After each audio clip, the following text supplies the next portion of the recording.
आप सभी शिक्षक साथियों को मेरा नमस्कार। साथियों, डिजिटल पंजिका और उपस्थिति के संबंध में जो है आदेश जारी पूर्व में हो चुका है और इस संबंध में आपको अपडेट भी दी जा चुकी है। आज यूट्यूब गोष्ठी में डिजिटल पंजिका को लेकर के जो है वीडियो चैनल पर है, आप उसको देख सकते हैं। अब एक नया आदेश महाशय स्कूल शिक्षा राज्य परिषद कार्यालय की ओर से जारी किया गया है। ये काफ़ी इम्पोर्टेंट आदेश है क्योंकि इस आदेश में जो है प्रधान अध्यापकों के कार्य और दायित्व के संबंध में बताया गया है और आज का ये लेटेस्ट आदेश है। तो साथियों, शिक्षा विभाग से संबंधित महत्वपूर्ण अपडेट से आप भी जुड़े रहना चाहते हैं तो आप हमारे यूट्यूब चैनल शिक्षा विभाग को सब्सक्राइब कर लें। साथ ही साथ और भी अन्य अपडेट के लिए आप हमारे टेलीग्राम ग्रुप और व्हाट्सएप ग्रुप के माध्यम से जुड़ सकते हैं। तो साथियों, यहाँ पर आप उस आदेश को देख सकते हैं जो महाशय स्कूल शिक्षा राज्य परिषद कार्यालय की ओर से जारी किया गया। डेट आप देखें 27 जून 2024 मेंशन है। विषय है परिषदीय विद्यालयों में कार्य प्रधान अध्यापकों और अध्यापकों के कार्य एवं दायित्वों के संबंध। महोदय अवगत कराना है कि बुनियादी शिक्षा का बच्चों के सर्वांगीण विकास में महत्वपूर्ण योगदान होता है। प्राथमिक विद्यालय बुनियादी शिक्षा के आधार स्तंभ होते हैं। प्राथमिक विद्यालयों में सरकार द्वारा संचालित विभिन्न योजनाओं जो बच्चों के सर्वांगीण विकास में महत्वपूर्ण योगदान देती हैं, उनके क्रियान्वयन में विद्यालय के प्रधान अध्यापक एवं सहायक अध्यापक की महत्वपूर्ण भूमिका होती है।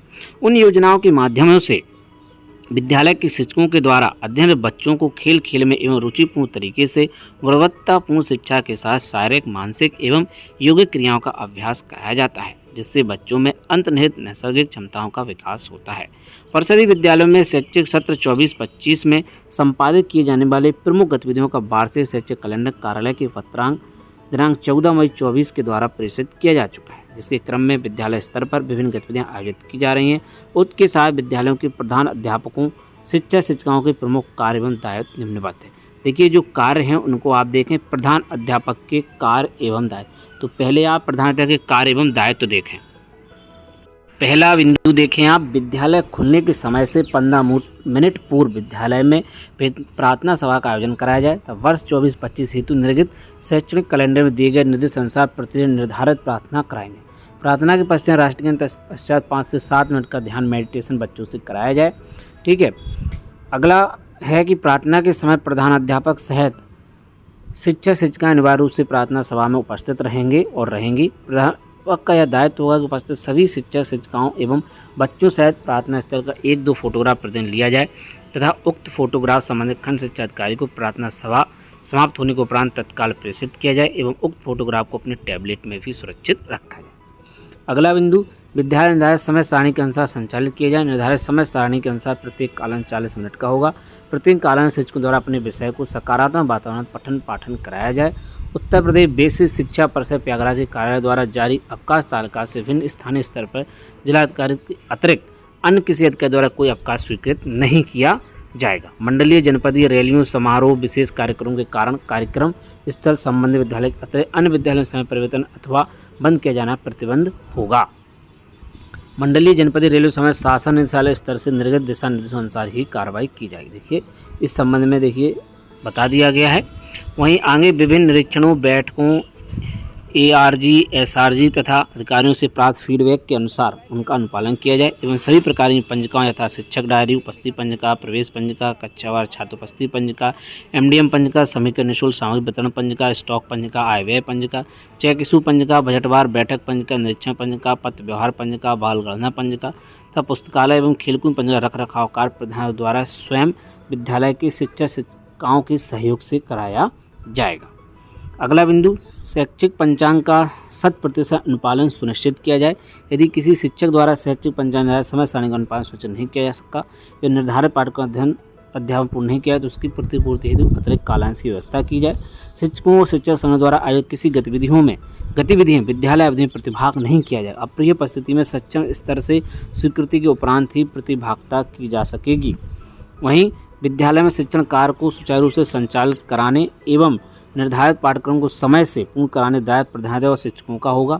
इस हेतु प्रधानाध्यापक स्वयं को सम्मिलित करते हुए विद्यालय में उपलब्ध शिक्षकों की संख्या के आधार पर कक्षावार अथवा शिक्षिकावार पाठ्यक्रम का विभाजन किया जाएगा। यथासंभव कक्षा एवं शिक्षकों की उपलब्धता के आधार पर कक्षा 1 व 2 के लिए पृथक पृथक शिक्षकों को आवंटित किया जाए। देखिए यहाँ पर कि कक्षा कक्ष एवं शिक्षकों की उपलब्धता के आधार पर कक्षा 1 व कक्षा 2 के लिए पृथक पृथक शिक्षकों को आवंटित किया जाए। विद्यालय नए शिक्षकों नियुक्ति होने पर प्रधान द्वारा समय शिक्षक को सम्मिलित करते हुए कक्षा एवं कलांशों का पुनर्विभाजन सुनिश्चित किया जाए। प्रत्येक शिक्षक का दायित्व होगा प्रधान अध्यापक द्वारा किए गए पाठ्यक्रम विभाजन अनुसार समय से पठन पाठन सुनिश्चित करें। सभी कक्षाओं के लिए मासिक निर्धारित पाठ्यक्रम का उसी माह अनिवार्य रूप से पूर्ण किया जाए। यदि किसी कारण किसी शिक्षक का पाठ्यक्रम उस माह पूर्ण नहीं होता है तो अतिरिक्त बाधन निर्धारित कर उसे समय शिक्षक से ही पूर्ण कराया जाए। विद्यालय में सभी शिक्षकों द्वारा डायरी तैयार की जाए जिसमें शिक्षकों द्वारा की जाने वाली शैक्षणिक और अन्य कार्यों साथ साथ शिक्षण योजना का उल्लेख होगा। प्रधान द्वारा शिक्षकों की डायरी का नियमित अवलोकन किया जाएगा। प्रत्येक कक्षाएं यथासंभव अलग अलग कक्षों में संचालित कराई जाए। यदि कक्षा कक्षों में कमी है तो अन्य समुचित स्थान में बच्चों को बैठाकर अध्यापन पूर्ण किया जाए। इसके साथ ही आवश्यकता अनुसार अतिरिक्त कक्षा कक्षों की मांग हेतु औचित्यपूर्ण प्रस्ताव तैयार कर खंड शिक्षा अधिकारी को भेजेंगे।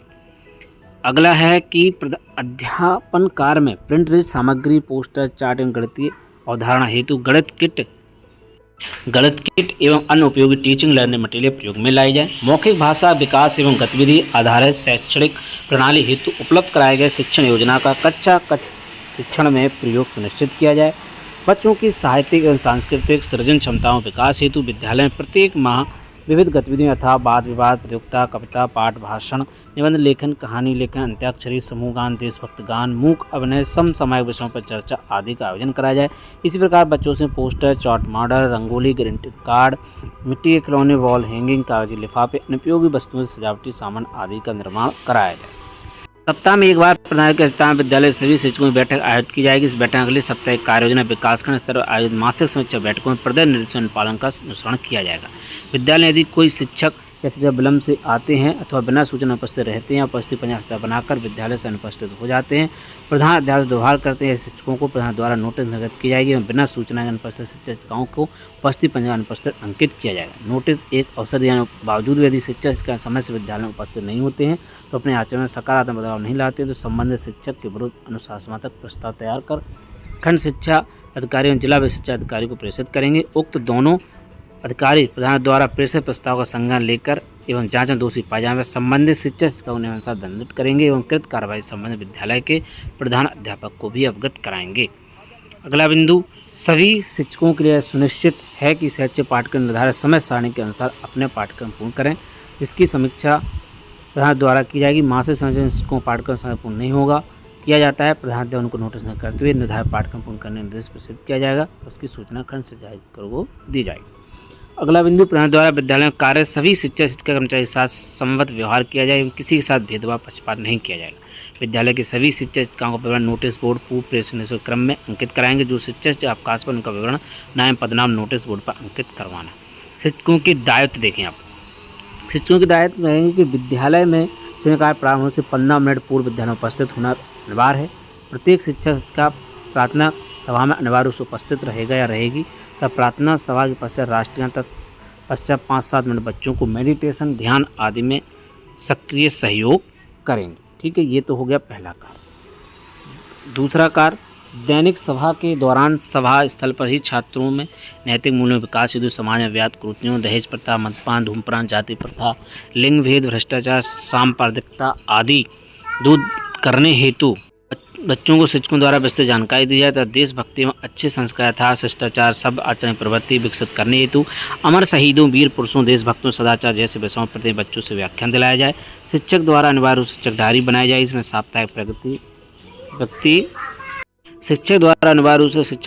जाए। इसमें साप्ताहिक प्रगति एवं आगामी साप्ताहिक कार्य योजना तैयार की जाएगी।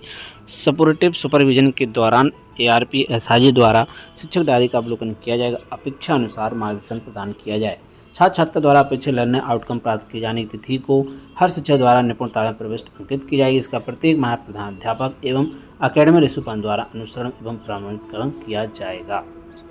प्रत्येक दिन कक्षावार विषयवार प्रोजेक्ट गृह कार्य बच्चों को अवश्य दिया जाए एवं आगामी दिवस गृह कार्य का अवलोकन भी किया जाए।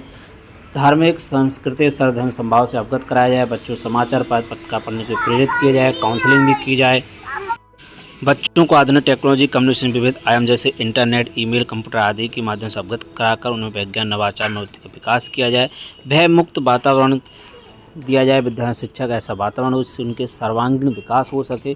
सभी शिक्षक शिक्षकों द्वारा विद्यालय के द्वारा दिए गए निःशुल्क क्रम में पठन पाठन सुनिश्चित करें। विद्यालय प्रशासनिक प्रबंधों कार्य यथा एमडीएम, पाठ्य पुस्तक वितरण, विद्यालय साफ सफाई, आधार प्रमाणीकरण, विद्यालय छात्र नामांकन में अभिवृद्धि आदि में पूर्ण सहयोग प्रदान करेंगे। शिक्षण अवधि में देखिए प्रतिबंधित कार्य कौन कौन से हैं। पहला है कि शिक्षक विद्यालय संबंधित विभिन्न कार्यों यथा पासबुक में एंट्री, अपडेशन, ग्राम प्रधान से वार्ता, चेक पर हस्ताक्षर, एमडीएम संबंधी आवश्यकताओं एवं समन्वय आदि हेतु शिक्षण अवधि में विद्यालय परिसर से बाहर नहीं जाएंगे। यदि उपयुक्त कार्यों के कारण निरीक्षण अथवा सुपरविजन में कोई शिक्षक अनाधिकृत रूप से अनुपस्थित पाया जाता है तो उक्त दिन के वेतन की कटौती की जाएगी। देखिए यहाँ पर यह चीज़ स्पष्ट कर दी गई है कि इन कार्यों के लिए अगर आप विद्यालय समय में आप जाते हैं शिक्षण अवधि में तो आपका वेतन काट दिया जाएगा।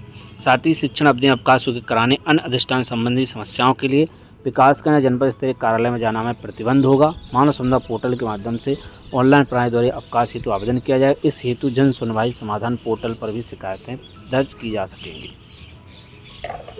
यदि किसी विद्यालय में कोई प्रॉक्सी टीचर पाया जाता है अथवा कोई शिक्षक बिना अवकाश अनुपस्थित पाया जाता है या किसी माध्यम से यह संज्ञान में आता है कि कोई शिक्षक अनाधिकृत रूप से विद्यालय में उपस्थित है एवं उसका नियमित वेतन आहरण हो रहा है तो इसके लिए संबंधित प्रधानाध्यापक खंड शिक्षा उत्तरदायी होंगे तथा स्तर संबंधित के विरुद्ध विभागीय कार्रवाई सुनिश्चित की जाएगी। विद्यालय में किसी विभाग से संबंधित हाउस होल्ड सर्वे नहीं कराया जाएगा।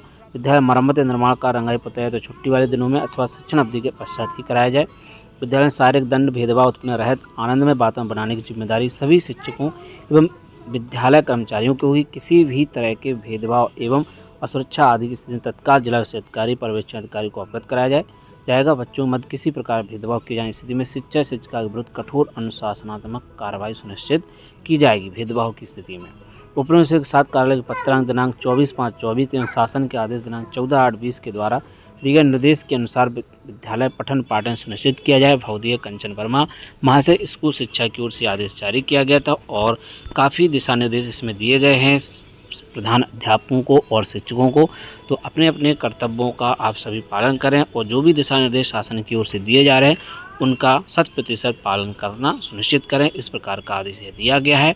और प्रतिदिन फोटोग्राफ के संबंध में भी कहा गया है कि प्रतिदिन फोटोग्राफ दिया जाए और बाकी प्रधान अध्यापक और शिक्षक सभी आपस में मिल करके कार्य करेंगे। इस आदेश का तात्पर्य यही है और जो भी शासन के निर्देश दिए जाते हैं उन्हीं को देख करके ही आपको कार्य करना है। साथियों यही इम्पोर्टेंट आदेश था और भी अपडेट के लिए आप जुड़े रहें शिक्षा यूट्यूब चैनल पर। तो साथियों मिलते हैं किसी नेक्स्ट वीडियो में और नए अपडेट के साथ, नई जानकारी के साथ। जय हिंद।